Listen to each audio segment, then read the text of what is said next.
Pues la diversión, pues juguetes. Pondría un viaje con mi familia. Todo lo que he aprendido en los cursos.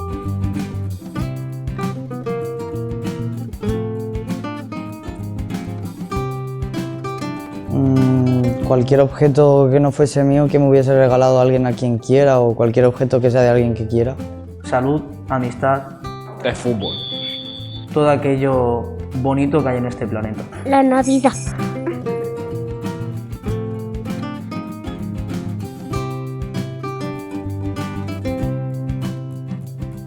A mi madre me gustaría regalarle los buenos momentos que pasamos juntas. Pues todos los momentos que hemos tenido en el pasado o en un futuro, pues volver a tenerlos.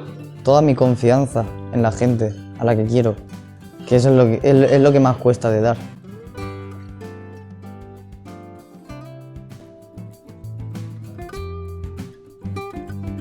Me gustaría encontrar sinceridad, confianza.